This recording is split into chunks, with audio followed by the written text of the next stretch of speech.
తప్పకుండా ప్రతి రెవెన్యూ విలేజ్కి ఒక ఆఫీసర్ని పెడుతున్నాం. బేఫిగర్గా చెప్తున్నాం, చట్టంలోనే కాదు, ప్రజలు అడుగుతున్నారు, కోరుకుంటున్నారు. అనేక సందర్భాల్లో చెప్పినాం.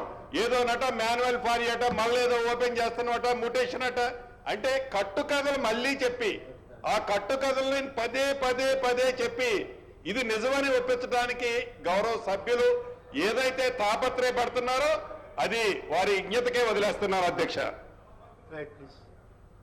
అధ్యక్ష కట్టుకథలు చెప్పినా పిట్టకథలు చెప్పినా మీరు అధికారంలోకి రావడానికి చెప్పింది తప్ప మేము చెప్పలేదు, ఇప్పుడు చెప్పట్లేదు. బాండ్ పేపర్లు ఇచ్చింది మీరే కదా అధ్యక్ష. కాబట్టి ఇవాళ నేను చెప్పింది అబద్ధమైతే మీరు కాదని చెప్పండి. మీరు మీ చట్టం మీద నేను చెప్పిన దాంట్లో ఫౌతీలో ఇంత ముందున్న దాన్ని ఎక్కిపోయినరు, మాన్యువల్ పహాని తీసుకొస్తున్నారు, అదేవిధంగా మ్యూటేషన్ లో పద్ధతి మార్చిండ్రు. అదే అధ్యక్ష సార్ అధ్యక్ష భూమి చాలా చాలా ముఖ్యమైన అంశం అధ్యక్ష. రాష్ట్ర ప్రజలు ఈ రకంగా తప్పుదోవ పట్టించే పరిస్థితి చేయొద్దు. ఇప్పుడే రెవెన్యూ మంత్రి గారు చాలా స్పష్టం జమాబందీ గురించి వారు మాట్లాడుతూ ఉన్నారు. అధ్యక్ష జమాబందీ అంటే ఒక్క నిమిషం సార్ అధ్యక్ష నేను చాలా స్పష్టంగా చెప్పాలి అధ్యక్ష. జమాబందీ మళ్ళీ తీసుకొస్తా ఉన్నారు, దీనివల్ల నష్టం జరుగుతున్నారు. జమాబందీ అంటే ఏంటి అధ్యక్ష? రెవెన్యూ సదస్సులు గ్రామాల్లో ప్రతి సంవత్సరం రెవెన్యూ సదస్సులు పెట్టి గ్రామ సభలు ఏర్పాటు ప్రజల సమక్షంలో ఈ సంవత్సరం ఎవరు భూములు కొనుక్కున్నారు, ఎవరు అమ్ముకున్నారు, ఏ పంట వేశారు, ఎవరి దగ్గర ఏ భూమి ఉంది, ఏ పంట ఎవరు ఏ స్థాయిలో వేశారని చెప్పి ప్రతి సంవత్సరం ఆ గ్రామంలో రెవెన్యూ సంబంధించిన బదలాయింపుల గురించి కూడా రెవెన్యూ రికార్డ్స్ అప్డేట్ చేస్తూ ప్రజల సమక్షంలో చేసే ఒక కార్యక్రమం అధ్యక్ష. ప్రజల సమక్షంలో జమాబందీ అని రెవెన్యూ సదస్సు పెట్టి చేయటం కరెక్టా, లేకపోతే 4 గోడల మధ్యలో అడ్డగోలుగా ధరణి చట్టం చేసుకొచ్చి అందులో ఎంట్రీ చేసుకోవటం కరెక్టా? ఏది కరెక్ట్ అధ్యక్ష? ఏది కరెక్ట్? ప్రజల సమక్షంలో ప్రతి సంవత్సరం రెవెన్యూ సదస్సులు నిర్వహించి జమాబందీ చేయటం కరెక్ట్. కానీ గ్రామ సభల్లో అడ్డగోలుగా 4 గోడల మధ్యలో రాసుకొని ధరణిలో ఎంట్రీ చేసుకొని మా ఇష్టం వచ్చినట్టు ఒకళ్ళ తర్వాత ఒకళ్ళు రిజిస్ట్రేషన్ చేసుకుంటుంటే అది కరెక్ట్ కాదు. జమాబందీ గురించి ముందు అవగాహన చేసుకోవాలని చెప్పండి, జమాబందీ అంటే ఏంటని. ఒక్కసారి రాజేశ్వర రెడ్డి గారు ఒక్క మాట ప్లీజ్, ఒక్క మాట. ఇప్పుడు మనకు ఒక ప్రొసీజర్ నడుస్తున్నది. ప్లీజ్ కౌశిక్ రెడ్డి గారు ప్లీజ్, మీరు అట్లా డైరెక్ట్ మాట్లాడొద్దండి దయచేసి. ఒక నిమిషం కేటీఆర్ గారు, లేదు నేను చెప్తున్నా, నేను ఒకటి చెప్తున్నా కాదండి కేటీఆర్ గారు. నేను మాట్లాడతానన్నప్పుడు నేను ఒక విషయం చెప్పదలుచుకున్నప్పుడు మీరు కోఆపరేట్ చేయాలి, సహకరించాలి. మీరు ఒక్క నిమిషం, నేను దానికి జవాబు చెప్తానన్నాను. ఇప్పుడు చైర్లో ఉన్న పర్సన్ కానీ నేను మీకు జవాబు చెప్తాను. అవకాశం నేను ఇచ్చానండి, అవకాశం ఇచ్చిన తర్వాత మాట్లాడతారు. మీరు కేటీఆర్ గారు నేను చెప్తాను మీకు జవాబు అన్నాను. ఇప్పుడు మీరు వినదలుచుకోలేదా చెప్పేది? నేను చెప్పేది వినండి. రాజేశ్వర రెడ్డి గారు మాట్లాడిస్తున్నా కదా, నేను మైక్ ఇచ్చిన దానికి జవాబు చెప్తానంటున్నా. నేను మైక్ ఇచ్చాను, నేను జవాబు చెప్తాను మీకు. నా జవాబు వినకుండా ఎట్లా మాట్లాడతారు మీరు? కౌశిక్ రెడ్డి గారు ప్లీజ్ కూర్చోండి. రాజేశ్వర రెడ్డి గారు, పల్లె రాజేశ్వర రెడ్డి గారు ఒక్క నిమిషం నాకు జవాబు చెప్పనివ్వండి, నన్ను జవాబు చెప్పనివ్వండి అన్నాను. నేను ఒకటే విషయము, నేను కూడా 94లో నుండి శాసనసభలో ఉన్నాను, నాకు శాసనసభ ప్రొసీడింగ్స్ గురించి తెలుసు. ఎప్పుడైనా మంత్రులు లేచి ఇంటర్వ్యూన్ కావాలి అన్నప్పుడు స్పీకర్గా అవకాశం ఇచ్చే బాధ్యత ఉన్నది. గతంలో మీరు ఆగండి కమలాకర్ గారు, 10 సంవత్సరాలు మీరు కూడా గవర్నమెంట్లో ఉన్నారు. మీరు ఆ రోజు నిర్ణయించిన స్పీకర్ యొక్క ప్రొసీడింగ్స్ కానీ ఆ రోజు నిర్వర్తించిన విధానం కూడా మీరు చూడండి. మీకు తెలియంది కాదు, మీరు సీనియర్సు, మీరు ఎల్ఏగా మినిస్టర్ కూడా చేశారు. మినిస్టర్స్ ఎప్పుడు లేచినా కూడా డెఫినెట్గా అవకాశం ఇవ్వాల్సిన బాధ్యత చేరుకున్నది. అది లెక్క పెట్టరు, దానికి లెక్క పెట్టరు. మీకు తెలియని విషయం కాదు, మీరు ఎందుకు అనవసరంగా మమ్మల్ని ప్రెషర్ చేస్తారు? No, it's not correct. Please Rajeshwara Reddy గారు, మీరు దయచేసి ఒకటే నేను రాజేశ్వర రెడ్డి గారు కోరేది, ప్రొవకేషన్ లేకుండా మాట్లాడండి, సబ్జెక్టు మాట్లాడండి. నేను ఒక్క మాట అధ్యక్ష, మీరు పెద్దలు, మీరు చాలా సీనియర్ శాసనసభ్యులుగా ఉన్నారు, మీ అందరికీ తెలుసు. ఒక్కటే మాట్లాడే ఫౌతి అనగానే వారు మాట్లాడే అన్వేదారి కాలంలోనే మీరు మాట్లాడే అన్ని రాష్ట్రం చెప్పండి అధ్యక్ష. మేము చెప్పిన తప్పైతే మీరు చెప్పొచ్చు కదా. నేను చెప్తున్నా కట్టుబడిన అధ్యక్ష, మీరు చేస్తున్న ఈ భూభారతులు భాగంగా చేస్తున్న అవన్నీ కూడా సరైనది కాదు. అది మ్యుటేషన్ పద్ధతి కానీ ఫౌతి సిస్టమ్ కానీ అన్వోదారు కాలం పెట్టడం కానీ లేక ఒక మాన్యువల్ పహాని పెట్టడం కానీ ఇవన్నీ సరైన పద్ధతులు కాదు. దీనివల్ల ఇప్పటికే 1,55,00,000 మంది ఎకరాలకు సంబంధించిన వాళ్ళందరూ నష్టపోతారని చెప్పేసి మీ ద్వారా ప్రభుత్వానికి నేను తెలియజేస్తున్నా. అదేవిధంగా పోడు భూములకు సంబంధించింది కూడా గత ప్రభుత్వంలో 4,06,369 ఎకరాలకు సంబంధించింది టైటిల్ డీడ్స్ ఇచ్చినాం. ఇంకొంతమంది వాళ్ళు ప్రస్తుతం ఎదురు చూస్తున్నారు. వాళ్ళందరికీ టైటిల్ డీడ్స్ ఇవ్వడమే కాకుండా రైతు బంధు, రైతు బీమా అదేవిధంగా అన్ని ఇచ్చినాం. కాబట్టి మీరు మిగతా వాళ్ళు ఎవరైతే ఉన్నారో వాళ్ళందరికీ కూడా ఇవ్వాలని చెప్పేసి మీ ద్వారా వారిని కోరుతున్నా.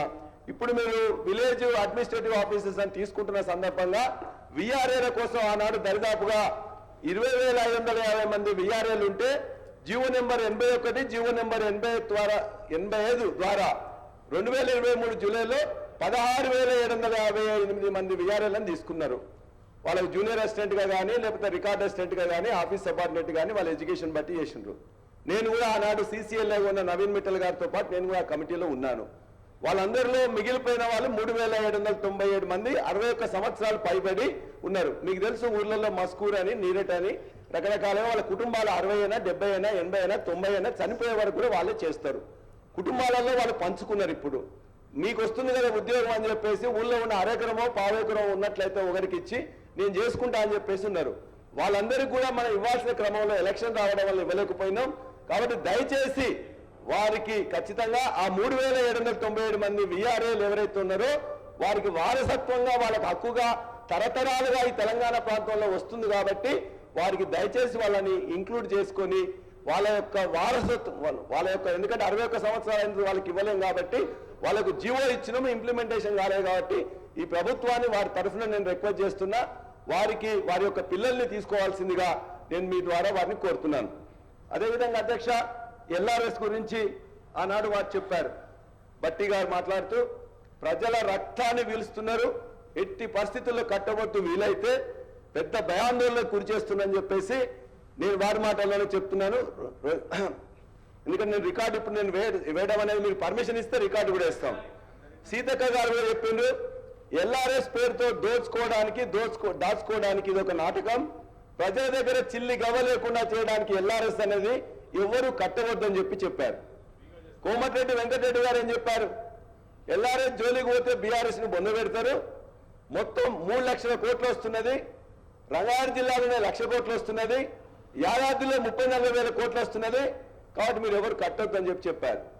మరొక మంత్రి ఉత్తమ్ కుమార్ రెడ్డి గారు మాట్లాడుతూ ఒక అమానవీయ జీవో తీసుకొస్తున్నారు, దాన్ని వ్యతిరేకిస్తాం, కాంగ్రెస్ పార్టీ అధికారంలోకి రాబోతోంది, ఉచితంగా రెగ్యులరైజ్ చేస్తాం, నో LRS నో టిఆర్ఎస్ వద్దు, కాంగ్రెస్ ముద్దని చెప్పారు. నేను ఇవాళ ఇవన్నీ రికార్డ్స్ కూడా బట్టి గారు, సీతక్క గారు, కోమటిరెడ్డి గారు, అదేవిధంగా ఉత్తమ్ కుమార్ రెడ్డి గారు మంత్రులుగా ఉండి వారి మాటల్ని అని చెప్పేసి కోరుతా ఉన్నాను. అదే అధ్యక్ష, ఇవాళ ఉచితంగా చేస్తానని మీరు చెప్పారు అధ్యక్ష, దాన్నే చేయమని అడుగుతున్నాం. అదేవిధంగా ఇవాళ దీని మీద రాజేశ్వర రెడ్డి గారు 1 అవర్ అయింది సార్, నేను 20 నిమిషాలు కూడా మాట్లాడలేదు సార్, 20 నిమిషాలు కూడా మాట్లాడలేదు సార్. సార్ 1 అవర్ వారు మాట్లాడండి సార్, మేము మాట్లాడలేదు సార్. కేటీఆర్ గారు, నేను సభ్యులతోటి మాట్లాడుతున్నాను, నేను రిక్వెస్ట్ చేస్తున్నాను, ఇప్పుడేం మైక్ కట్ చేయలేదు. అలా కాదు, మీరు కాదు సార్, వినండి సార్, నేనేం మైక్ కట్ చేయలేదు. వారికి కొంచెం మీరు చూసుకొని సబ్జెక్టును ప్లీజ్, నేను డెఫినెట్గా మీ మాట ఎక్కుంటాను. 10 నిమిషాలు మాట్లాడండి. ఓకే, ఇచ్చాను సార్. అధ్యక్ష, గత సంవత్సరం 2014-15లో రిజిస్ట్రేషన్ మీద వచ్చిన ఆదాయం ఆనాడు 2,822 కోట్లుంటే మేము మీకు ప్రభుత్వం మీకు అప్పచెప్పినాడు 2023-24లో 14,588 కోట్లు. ప్రతి సంవత్సరం ఒక్క కోవిడ్ పీరియడ్లో తప్ప మిగతా ప్రతి సంవత్సరం కూడా 30%, 40% రేట్లని పెంచకుండా ఇవన్నీ LRS అమౌంట్ తీసుకోకుండా దీనిలోనే 14,588 కోట్లు ఆనాడు వచ్చింది అధ్యక్ష. మరి మీరు అన్ని చెప్పారు కదా, మీరు బ్రహ్మాండంగా చెప్పి చేసింది కదా, ఎందుకు ఈ సంవత్సరం ఇప్పటి వరకు 10,911 కోట్లు మాత్రమే వచ్చింది. దానికోసం మీరు ఏమైనా చర్యలు తీసుకుంటున్నారా?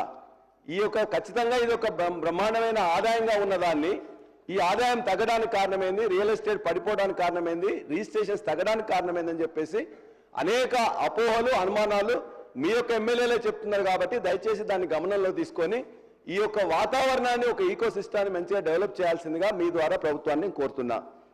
అధ్యక్ష, చివరిగా ఒక మాట, ఇందులో ఈ రెవెన్యూ మీద చివరిగా ఒక మాట ఏంటంటే, ఇవాళ తెలంగాణలో వారు చెప్పారు, బట్టి గారు పదే చెప్పారు, ఎందుకంటే కమ్యూనిస్టు ఉద్యమం జరిగిన జిల్లా నుంచి వారు ఉన్నారు కాబట్టి, అదే జిల్లా నుంచి రెవెన్యూ శాఖ మంత్రి ఉన్నారు కాబట్టి, భూమికున్న బంధంలో ఇవాళ 71 లక్ష మంది రైతులకు సంబంధించిన 1,55,00,000 ఎకరాలకు మాత్రం దయచేసి వాళ్ళని ఇబ్బంది పెట్టి వాళ్ళని గుంజుకుందామని చూస్తే మాత్రం ఏదైతే ఆనాటి తెలంగాణ సాయుధ పోరాట స్ఫూర్తి కావచ్చు, నిన్నగాక మొన్న గుంజుకుందామని పనిచేస్తున్న లగచర్ల పోరాట స్ఫూర్తితో ఖచ్చితంగా ఏ చట్టాలున్నా కూడా ఆ చట్టాలను వేరే విధంగా ఉపయోగించేసి నిరుపేద రైతులు ఎవరైతే ఇవాళ ఉన్నారో వాళ్ళ దగ్గర నుంచి వెళ్ళి గుంజుకోవాలని చూస్తే బీఆర్ఎస్ పార్టీ చూస్తూ ఊరుకోవాలని చెప్పి మాత్రం ప్రభుత్వాన్ని తెలియజేస్తున్నాం.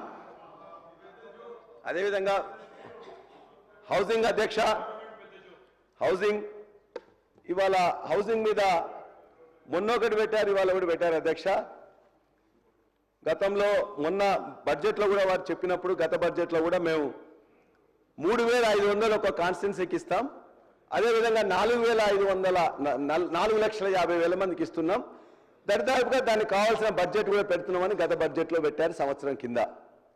ఈ సంవత్సర కాలంలో ఏమైనా ఇచ్చిందా అంటే ఒక్క ఇటుక పెట్టలేదు, ఒక్క ముగ్గు పోయలేదు, ఏం చేయలేదు అధ్యక్ష. మరలా ఇవాళ ఎలక్షన్ వచ్చిన బడ్జెట్లో ఈ బడ్జెట్లో కూడా దరిదాపుగా మరలా సేమ్ అదే రిపీట్, అక్కడ ఏం చెప్పిందో ఇక్కడ అదే చెప్పారు. అక్కడికి ఇక్కడికి తేడా ఏంటంటే అధ్యక్ష, అప్పుడు 4,50,000 మందికి ఇస్తామని చెప్పారు, ఎస్సీ ఎస్టీ కూడా ₹1,00,000 అదనంగా ఇస్తామని అక్కడ చెప్పిండు, ఇలా ₹1,00,000 తీసేసింది. కాబట్టి మరి ఇప్పుడు మీరు ఇచ్చే దాంట్లో మీరు ఏదైతే గ్రౌండ్ చేస్తుందని చెప్పేసి అన్నారో ఆ గ్రౌండ్ చేసింది కూడా మీరు చూసినట్లయితే ఇవాళ దరిదాపుగా అంటే మనకు కావాల్సిన అమౌంట్ ఈ యొక్క హౌసింగ్ మీద 2024-25కు మీరు చెప్పింది వాస్తవమే అయితే దానికి 23,625 కోట్లు కావాలి. 2025-26కి సంబంధించింది 23,625 కోట్లు కావాలి. మొత్తం 47,250 కోట్లు మీరు చెప్పిన 2 బడ్జెట్లు పెట్టిన దానికోసం రిక్వైర్మెంట్ ఉంది. మీరు పెట్టింది ఎంత? 12,571 కోట్లు. ఇది ఎంతమంది సరిపోతుంది? 2,51,000 సరిపోతుంది. మరి మీరు ఒక్క సంవత్సరంలో ఇచ్చిన దానిలో కూడా సగం దానికి కూడా సరిపోదు.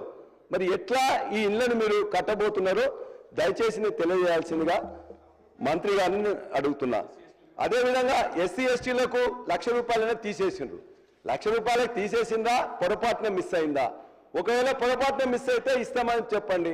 ఒకవేళ ఇవ్వడానికి ఎక్కడ మార్గం అంటే ఇవాళ ఫైనాన్స్ మినిస్టర్ గారు పదే చెప్తున్నారు, ఎస్సీ ఎస్టీ నిధులను మేము సరిగ్గా ఇంతకుముందు వాళ్ళేదనో ఇప్పుడు వాళ్ళేదనో ఆ ఎస్సీ ఎస్టీ నిధులకు వెళ్ళైనా ₹1,00,000 చొప్పున దీన్ని తీసుకొని ఇస్తే బాగుంటుందని చెప్పేసి మీ ద్వారా విజ్ఞప్తి చేస్తున్నా. ఆనాడు గృహలక్ష్మి అని చెప్పేసి సొంత స్థలం ఉన్న వారికి 3 లక్షలు గత ప్రభుత్వం శాంక్షన్ చేసింది, కొంతమంది ఇల్లు కట్టుకున్నారు. వాటిని దయచేసి కన్వర్ట్ చేసి ఇందిరమ్మ ఇల్లుగా మార్చి ఎవరైతే ఇల్లు కట్టడం మొదలుపెట్టిండ్రో కట్టడం ఉన్నదో ఆ విధంగా చేసినట్లయితే వాళ్ళకు కూడా మీకు కూడా ఆ ఇందిరమ్మ ఇళ్లలో ఇంక్లూడ్ చేయాల్సిందిగా మీ ద్వారా నేను కోరుతున్నాను. అదేవిధంగా మీరు చెప్పిన ఏదైతే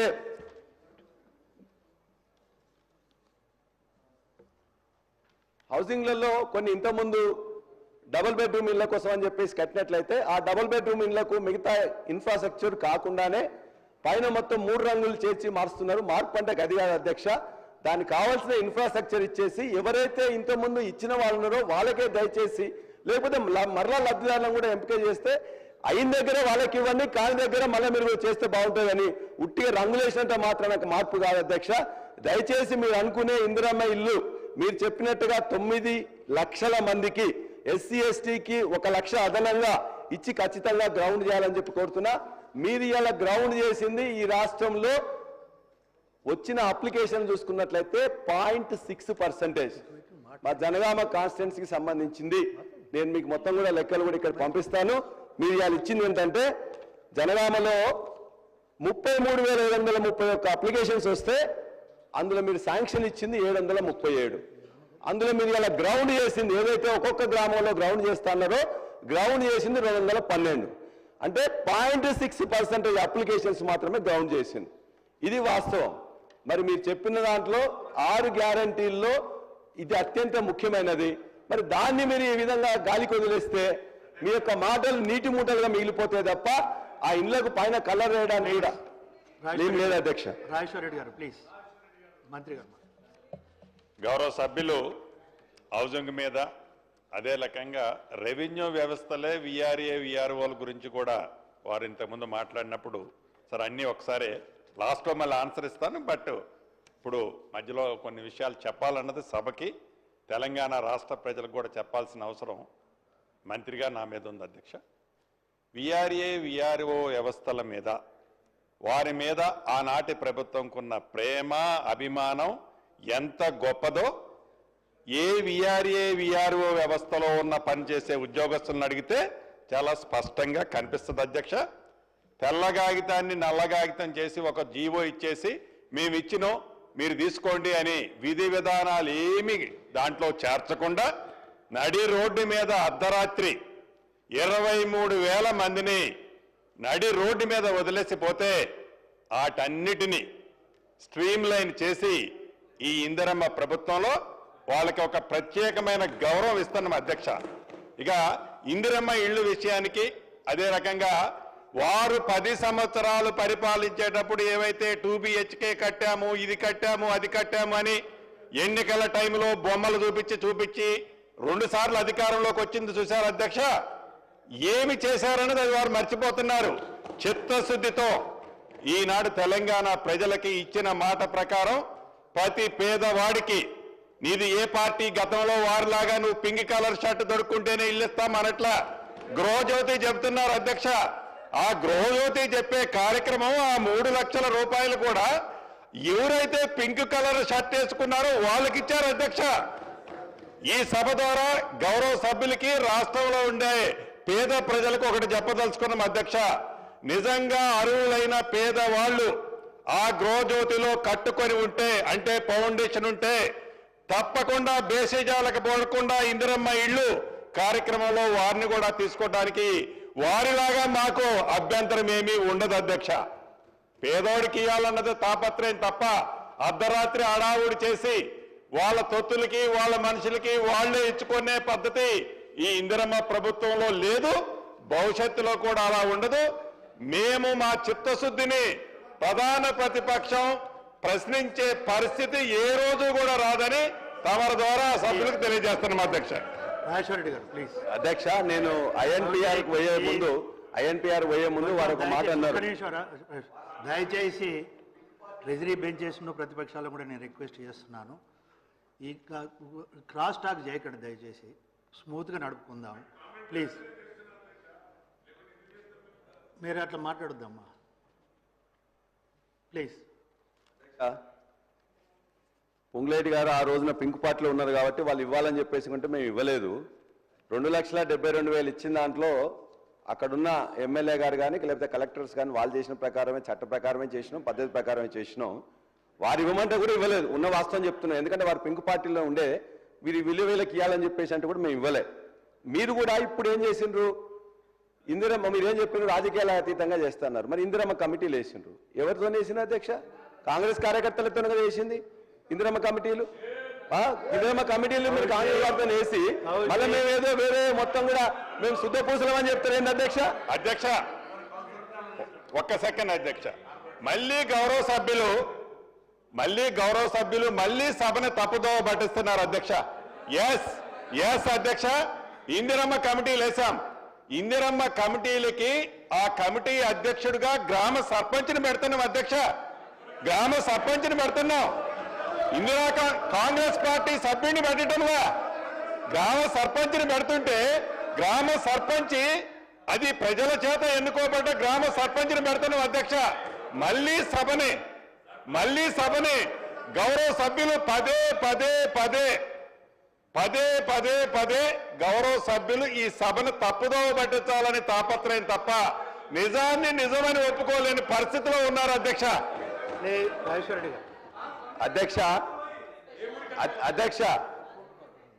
అధ్యక్ష మీ యొక్క నియోజకవర్గంలో మీకు తెలుసు, వారికి తెలుసు, ఇందిరమ్మ కమిటీల్లో లేని సర్పంచులను వారు పెడతారంట. ఇప్పుడు ఉన్న వాళ్ళందరినీ కూడా ఎక్కడ కూడా ఓన్లీ కాంగ్రెస్ సభ్యులు తప్ప వేరే వాళ్ళు ఉన్నది వాస్తవము. దాన్ని పదే పదే మళ్ళీ అబద్ధాలు చెప్పడం అనేది కరెక్ట్ కాదు. వారు విఆర్ఏలకి వారు ఏం చెప్పినా జీవో ఇచ్చి ఊరుకోలే అధ్యక్ష. దరిదాపుగా 16,758 మంది విఆర్ఓలకి పత్రాలు ఇచ్చి వాళ్ళందరినీ కూడా జీతాలు కూడా ఇచ్చినాం అధ్యక్ష. ఒక్క 3,797 మాత్రమే కాలేదని చెప్పేసి మేము చెప్పినాం. దాన్ని దయచేసి మంత్రి గారు గమనించాలి. రెండోది వారు చెప్తున్నారు తెలంగాణ రాకముందు 30 సంవత్సరాల్లో గత అన్ని ప్రభుత్వాలు పెట్టిన ఖర్చు 11,000 ఖర్చు అయితే మేము పెట్టిన 9,000లో 9 సంవత్సరాల్లో మేము పెట్టిన ఖర్చు వాళ్ళకంటే 1,000 కోట్లు ఎక్కువ అధ్యక్ష. ఇది 2,72,000 ఇచ్చినాం. మీరు చూసుకొని లెక్కలు, మీరు మంత్రిగా ఉన్నారు, మీరు ఊరికేనే రాజకీయంగా ఊరికేనే స్టేట్మెంట్ చేయడం కాదు, లెక్కలు చూసుకొని మీరు మాట్లాడండి. అదే అధ్యక్ష చివరిగా INPR లో అది కూడా వారే చూస్తున్నారు. ఇవాళ ఇన్ఫర్మేషన్ అండ్ పబ్లిక్ రిలేషన్ దాంట్లో కొంత నిధులు కేటాయించుకున్నారు. ఇందులో ముఖ్యంగా 2 అంశాలు నేను మాట్లాడదలుచుకున్నా అధ్యక్ష. ఒకటి, ఇవాళ ప్రజాస్వామ్యానికి మూల స్తంభాలంటే judiciary, legislature, executive and press and media.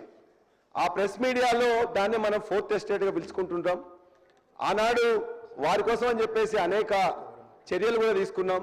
మీడియాకు అక్రెడిటేషన్ కార్డ్స్ ఇవ్వడం కానీ, ఇవాళ 2022-24లో అత్యధికంగా దేశంలో ఎక్కడ లేని విధంగా 23,600 మందికి అక్రెడిటేషన్ కార్డ్స్ ఇచ్చినాం అధ్యక్ష. ఇవాళ అక్రెడిటేషన్ కార్డ్స్ కోసం పోతే సంఘాలను చూసి ఇవ్వాలని చెప్పేసి అంటున్నారు. ఇవాళ జర్నలిస్టులు ఎవరు అని చెప్పేసి ప్రశ్నిస్తున్నారు. జర్నలిస్టులు ఎవరు, ఎట్లా ఉండాలని చెప్పేసి ఇప్పటిదాకా చేంజ్ అయింది అధ్యక్ష. అనేక మంది రిటైర్ అయిపోయిన తర్వాత వాళ్ళే ఒక వెబ్ ఛానల్లో లేకపోతే యూట్యూబ్ పెట్టుకుంటున్నారు. కొంతమంది యాజమాన్యం మీద నచ్చకనో లేకపోతే తన యొక్క అనుభవాన్ని ఇంకా బాగా చెప్పుకోవడానికి కోసమో వాళ్ళందరూ కూడా ఈ చట్ట ప్రకారం ఏ ఒక్క అక్రెడిటేషన్ అవసరం లేదు. కానీ మీరిచ్చే అక్రెడిటేషన్లో ఇప్పటి వరకు ఏమి ఇవ్వకుండానే ఈ యొక్క జర్నలిస్టులకు మేమేదో వ్యతిరేక విధంగా చెప్తున్నారు. మా కేటీఆర్ గారు ఆనాడు కేసీఆర్ గారు ఆ భూమి తీసుకొచ్చిన తర్వాత వాళ్ళకి కావాల్సిన భూమిని సుప్రీంకోర్టులో ఉంటే అత్యంత అనుభవజ్ఞులైన లాయర్స్ను పెట్టడమే కాకుండా ముఖ్యమంత్రి గారు ఇన్వాల్వ్ కావడం, అది అందరూ కూడా దాన్ని తీసుకొని పోతున్నారు. అంటే మొత్తం కూడా ఆక్రమణలకు గురవుతుందని చెప్పేసి అంటే ఆనాడు MAD మినిస్టర్గా ఉన్న కేటీఆర్ గారు దాన్ని మొత్తం కూడా రక్షించారు. కాబట్టి దయచేసి దాన్ని ఏ విధంగానే చేసి మొన్న మీరు రవీంద్ర భారతిలో ఇస్తున్నట్టు మేము తీసుకొచ్చినా మేము అలకేట్ చేసినా దాన్ని మీరు ఇస్తున్నట్టు చేసిండ్రు, సంతోషం. మరలా అది నిలుపుదల జరిగింది కాబట్టి దాన్ని ఇమ్మీడియట్గా ఇచ్చేయడానికి చర్యలు తీసుకోవాలి.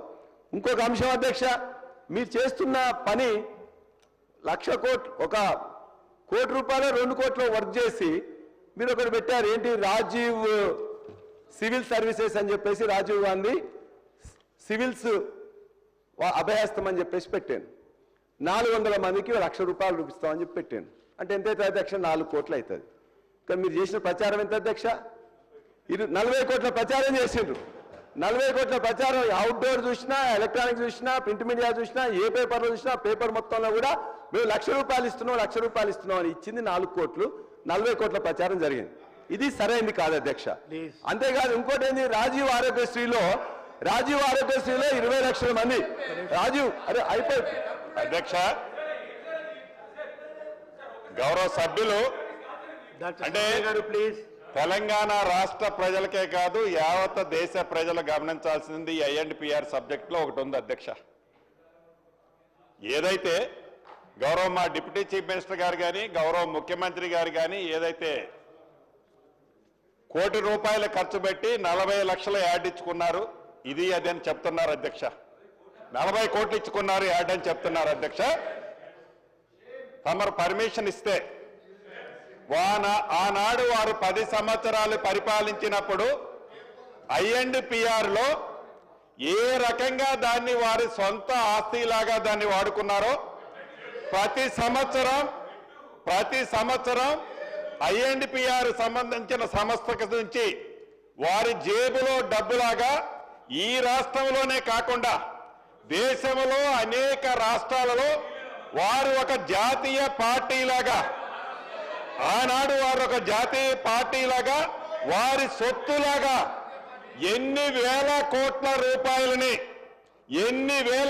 రూపాయలని INPRకి అక్రమంగా మళ్లించి దాన్ని ఖర్చు పెట్టుకున్నారో తమరు అనుమతిస్తే ఈ సభలో ఈ ప్రభుత్వం చర్చ పెట్టడానికి సిద్ధంగా ఉంది అధ్యక్ష. రెండవది వారు మళ్ళీ మాట్లాడుతున్నారు, ఇందాక చెప్పాను కదా పింక్ కలర్ అని.